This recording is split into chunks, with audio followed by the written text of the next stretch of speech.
图卡夹。想要快速知道是否确诊，可以在家 DIY 快筛。但现在 Omicron 传染力强大，国内感染人数不断增加，也让快筛试剂需求大增。我们的这个试剂的价格是远远高于国际的行情的。超商、药局、药妆店都可以买到快筛试剂，但价钱可不太亲民。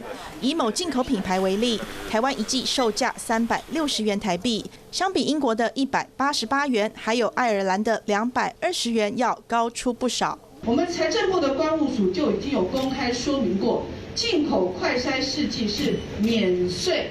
一样的东西，为什么在台湾我们就要比英国、欧洲都要贵2倍以上了？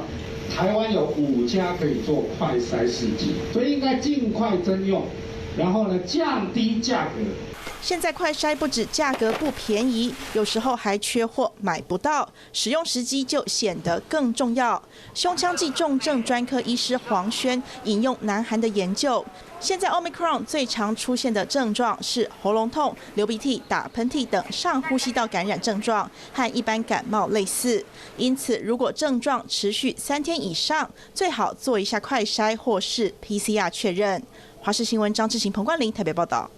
嗨，我是庄宇杰。想要看到更多的新闻内容吗？赶快订阅华视新闻的 YouTube 频道，并且开启小铃铛，跟着宇杰一起看新闻吧。